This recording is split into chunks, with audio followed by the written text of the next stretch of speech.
हरतालिका तीज का पूजन व्रत कुंवारी कन्या कर सकती है, शादी होने के बाद भी नारी कर सकती है।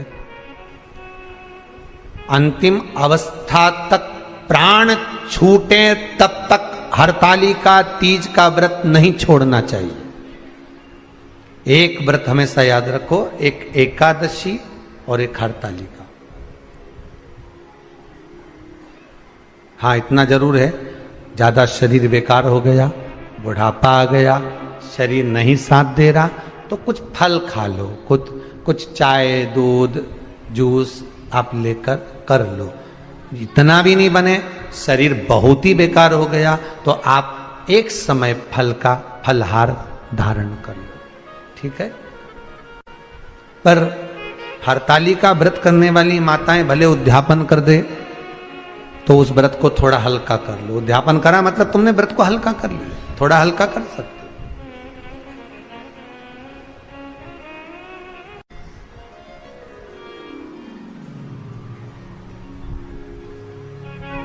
हरतालिका तीज का जो व्रत का उद्यापन करते हैं उसमें 5 चीज रखते हैं ना, 5 कपड़े स्त्री के, 5 कपड़े पुरुष के, 5 तरह का अनाज, 5 तरह का फलहार, 5 तरह का फल।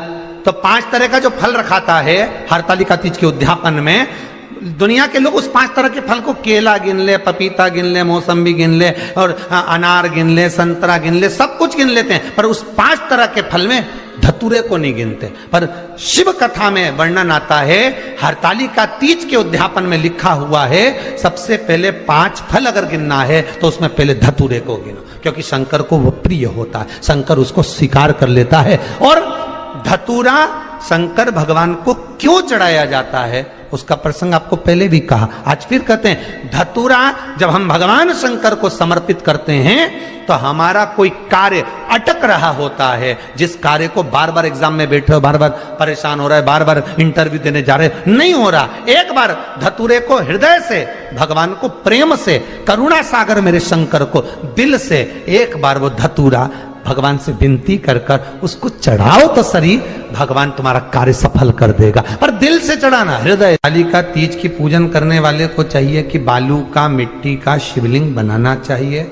फुलेरा जो बनाया गया है ऊपर शंकर जी के ऊपर लटकाने के लिए, टांगने के लिए, उसके नीचे शिव, पार्वती, गणेश जी की सुंदर बालू की मूर्ति बना लेना चाहिए, पार्थिव लिंग का निर्माण कर लेना चाहिए। शिव की आराधना करना चाहिए।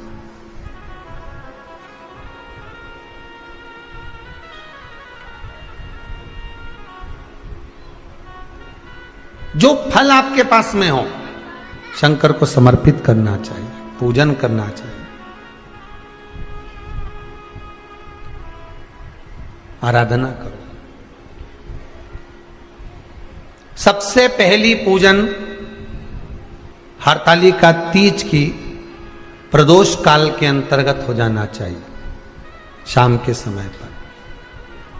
प्रयास करो प्रदोष काल के समय पर पहली पूजन हो जाए तो ज्यादा अच्छा। पर लोगों की आदत रहती है कि 8 बजे तक, 8:30 बजे तक, 9 बजे तक पहली पूजन करें, फिर दूसरी आराम से, फिर तीसरी, फिर आराम से, फिर चौथी। तो ऐसा सब अपने अपने हिसाब से। पर शास्त्र रीति कहती है कि प्रदोष का जो समय होता है, प्रदोष काल जो होता है, शाम का जो समय होता है, उस समय पर हरतालिका तीज की पहली पूजन हो, जिससे आपका स्मरण चित्त शंकर भगवान में उस घड़ी, उस पल, उस क्षण में आप शिव के हो जाएं और शंकर आपका हो जाए। हाँ, अगर किसी के आने में देरी हो, कोई आ नहीं पा रहा है, बहुत देरी हो रही हो, तो हरतालिका पूजन व्रत वर्णन करता है कि शिवलिंग का निर्माण, पार्वती जी की मूर्ति का निर्माण, गणेश जी का निर्माण और फुलेरा जो बनाया हुआ है, ये प्रदोष काल के पहले बनकर तैयार हो जाना चाहिए। प्रदोष काल के अंतर्गत फुलेरा नहीं बनना, फुलेरा पहले बन जाना चाहिए। और बहुत विशेष बात ध्यान रखिए हरतालिका तीज की, कि शंकर जी का जो अपने स्वरूप बनाया है, पाटे में, थाली में, चौकी पर, चौरंग पर जो स्वरूप बनाया है, वो पहले नहीं रखना है। पहले क्या बांधना है? फुलेरा। पहले फुलेरा बांधिए, उसके बाद उसके नीचे शंकर जी को रखिए। कई अब जो हरतालिका तीज का पूजन करते हैं तो उनके लिए हो गया, अब दूसरे के लिए भी सुन ले।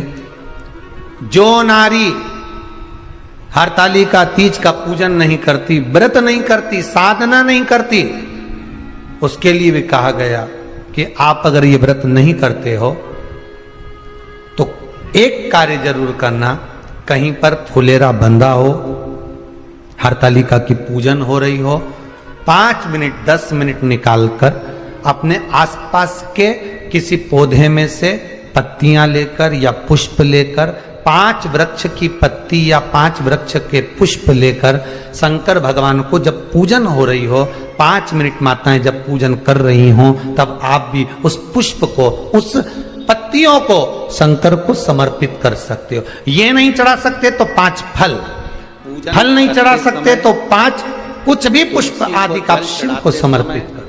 पर अभिषेक पूजन करते समय क्यों चढ़ाया जाता है? पूजन कर रहे हैं, किस लिए चढ़ाना चाहिए? तुलसी को तो जल कहा चढ़ा रहे हैं उस समय पर कन्या स्त्री अगर मान लो हरतालिका का व्रत नहीं करती, पूजन नहीं करती, आराधना नहीं करती, तो वो कन्या, वो नारी, वो स्त्री, वो पुरुष पूजन भजन आप कर रहे हैं उस समय पर कार्य तो बहुत करेगा, दुकान भी 4 चलाएगा, व्यापार भी बढ़ाएगा, पर संपदा को जोड़ नहीं पाएगा। 1 रुपए कमाएगा, 1.25 रुपए खर्च वाला काम चलेगा। हस्त नक्षत्र में जो तृतीया पड़ती है, हस्त नक्षत्र के अंतर्गत जो तृतीया का महत्व कहा गया है, वो संपदा को बढ़ाती है, मनोकामना को पूर्ण करती है। इस नक्षत्र के अंतर्गत जो तृतीया आती है वो मनोकामना को पूर्ण कर कर चली जाती है। इसलिए शिव की आराधना के लिए प्रथम माने हस्त नक्षत्र में किया गया दान, हस्त नक्षत्र के अंतर्गत तृतीया के दिन किया गया पुण्य, हस्त नक्षत्र में तृतीया के दिन किया गया श्रृंगार, हस्त नक्षत्र में तृतीया के दिन करा गया अपना सुंदर सिंदूरा, भगवान का आनंद, 5 तरह के वस्त्र, 5 तरह के स्त्री के वस्त्र, पुरुष के वस्त्र, 5 तरह का फल, 5 तरह का अनाज, ब्राह्मण को बुलाकर ब्राह्मणी के साथ आप या तो ब्राह्मण से उद्यापन करवाएं या फिर आप स्वयं भी करते हैं तो शिव को समर्पित करके ब्राह्मण और ब्राह्मणी को भोजन कराकर वो भाग प्रदान करें। यही हरतालिका तीज के उद्यापन का वर्णन आता है। सुंदर भाव से हरतालिका माता आप सभी की मनोकामना पूर्ण करे। हर हर महादेव। थोड़ा ध्यान लगाकर सुनना। हरतालिका तीज शिव महापुराण की कथा ही नहीं, आप जो तीज करते हो, हरियाली करो चाहे सातुड़ी करो, उस तीज की महत्वता क्या है, इस हिंगोली की शिव महापुराण की कथा में अपने को समझना है कि उसकी मूल तत्वता, उसकी महत्वता है क्या, उसका महत्व क्या है।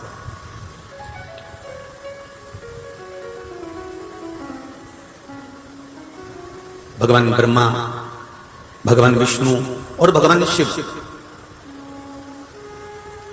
इन तीनों की जो अर्धांगिनियां, ब्रह्मणी, लक्ष्मी और पार्वती, इन तीनों ने तप कर कर, साधना कर कर ब्रह्मदेव को, भगवान विष्णु को और भगवान शंकर को प्राप्त किया।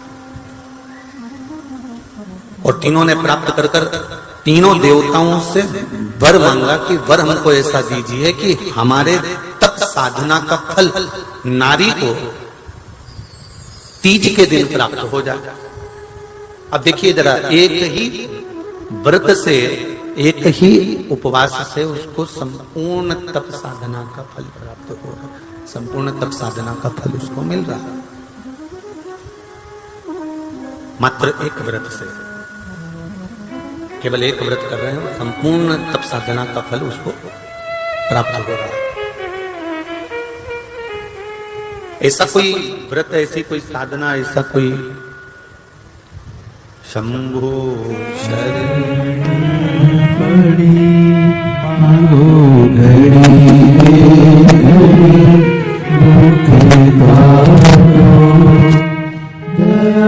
करी मैं दर्शन आपो शंभो शरण मांगो घड़ी रे घड़ी दुख का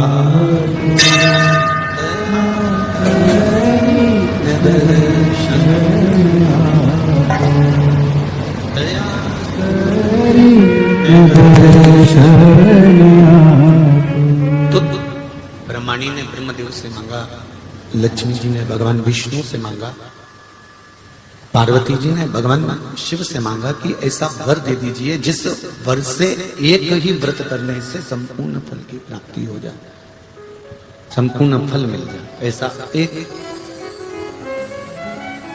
व्रत का फल दे दीजिए, मात्र एक व्रत का। अब देखिए, हरियाली तीज करने वाली माताएं थोड़ा ध्यान से सुनना।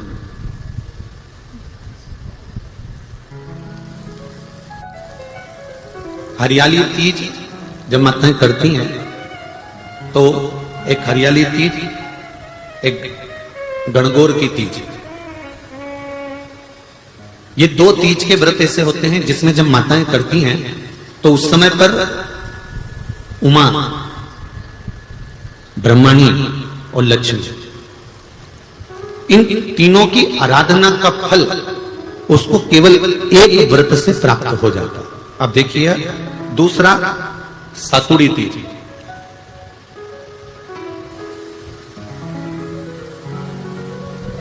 इसमें उमा और महेश्वर, उमा और महेश, ब्रह्मणी और लक्ष्मी, इन चार के व्रत तप का फल एक साथ सातुड़ी तीज के दिन प्राप्त हो जाता है। अब एक आती है हरतालिका तीज। आप लोग करते हो हरतालिका? यहाँ लोग करते कि नहीं करते? करते हैं यहाँ पे हरतालिका? कौन कौन करता है? जरा हाथ उठाओ तो जरा। अरे सभी करते हो, रखो रखो, बहुत बढ़िया, बहुत अच्छी बात। एक आती है हरतालिका तीज। इस तीज का व्रत माता पार्वती बेलवृक्ष के आनंद के साथ में फुलेरा बनाकर करती है, और जिसमें इस हरतालिका में माता पार्वती जी के जितने जन्म पहले हुए हैं, माता पार्वती का जन्म तो 52वें नंबर का, 52 नंबर पे माता पार्वती का जन्म है। इससे पहले तो माता के 51 जन्म पहले हो चुके, 51 जन्म माता पार्वती का पहले हो चुके। तो वो जितने जन्म माता पार्वती पूर्व में ले चुकी हैं, ब्रह्माणी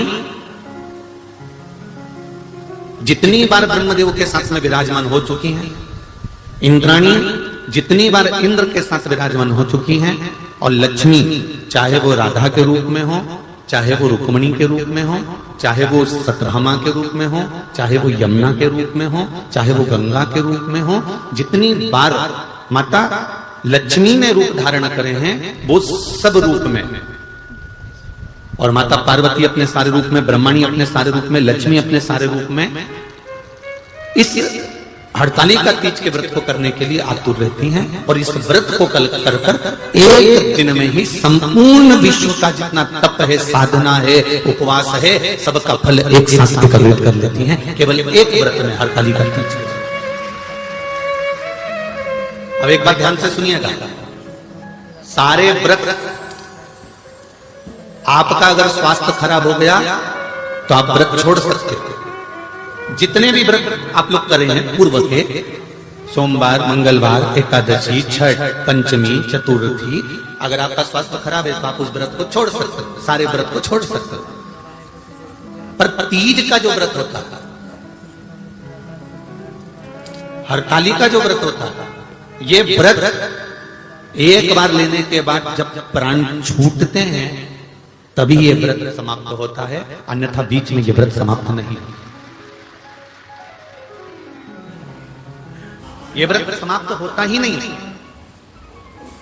अगर शरीर से नहीं बनता कि अब हमारी अवस्था हो गई, अब शरीर से नहीं बन रहा है, तो भले एक पहर की पूजन कर कर, एक पहर का नियम धारण कर कर, एक पहर का स्मरण कर कर, एक पहर का पूजन कर धारण करो, और उसके बाद में भले आप थोड़ा सा जो भी आपको लेना है वो कर लो, पर इस व्रत को करना ही पड़ता है। इस व्रत का नियम ही है।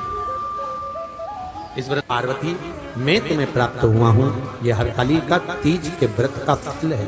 शिव जी कहते हैं पार्वती, जो नारी हरतालिका तीज के व्रत का स्मरण करती है, फुलेरा जो बांधा जाता है उसमें 5 माला से ज्यादा माला लटकना चाहिए, 5 से कम नहीं। कितनी? जैसे माला जो लटकाते हो वो 5 से ज्यादा होना चाहिए। 5 तो जया, विषहरा, शामलीबारी, दौतली, देव, इससे अधिक होगी चलेगा, पर इससे कम फुलेरे के अंदर माला नहीं होना चाहिए महाराज। दूसरा, फुलेरा जहां हरतालिका व्रत हो वहीं पर बांधा जाता है। हरतालिका तीज का व्रत एक ऐसा व्रत होता है जो मरते दम तक रहता है। इस व्रत को छोड़ा नहीं जाता। ये नहीं किसी और वाले गुरुजी ने कहा और अपन ने एक बार कर लिया और अगली बार वो व्रत गायब हो गया, ऐसा नहीं होता। हरतालिका तीज अखंड सौभाग्य के लिए, वंश वृद्धि के लिए, कार्य सिद्धि के लिए और कुंवारी कन्याएं उत्तम वर प्राप्ति के लिए, आनंद सुख के लिए करती हैं। ऐसा नहीं है कि केवल स्त्री ही करती है। जब नारी किसी कारणवश व्रत नहीं कर पाती तो पुरुष इस व्रत को धारण करते हैं। 30 अगस्त को, यही 30 तारीख को, कल 29 है, परसों 30 तारीख को हरतालिका तीज रहेगी। आप सब अपने हृदय से, मन से इस व्रत को कर कर अपने जीवन को सार्थक बनाइएगा। जो करते हैं, कितने लोग करते हो जरा हाथ उठाइए हरतालिका तीज। इतने सारे करते हो, अरे बाबा कर लो, प्रणाम प्रणाम, आपको बहुत बहुत नमन करता हूं, बहुत बहुत सारा। फुलेरा बांधते हो? नहीं, अब की बात बांधना। मंदिर में करते हो तो मंदिर में, घर में करते हो तो घर में। फुलेरा वंश की वृद्धि करता है, फुलेरा अखंड सौभाग्य देता है, फुलेरा मन की कामना को पूर्ण करता है। जो बेटियां जिनका विवाह नहीं हो रहा हो या बेटे जिनका विवाह नहीं हो रहा हो, वो 7 स्थान पर कहीं फुलेरा बंधा हो तो फोन लगाकर पूछना कहां बंधा है, वहां का दर्शन करने, एक फूल में हल्दी कुंकू लगाकर शिव जी को चढ़ाकर फिर वहां से जाना। 7 स्थान के फुलेरा का दर्शन अवश्य करिएगा। जो व्रत नहीं करते हैं उनसे निवेदन है, कहीं हरतालिका हो रही हो तो वहां बैठकर अगर भजन हो रहे हो तो थोड़ी देर भजन गाने चले जाना। अपने मोहल्ले में, कॉलोनी में, सोसाइटी में कहीं हरतालिका तीज का व्रत हो रहा हो तो 2-4 मिनट जाकर दर्शन जरूर करना, जिससे भोलेनाथ आपका अखंड सौभाग्य करे और आपके मन की कामना पूर्ण करे।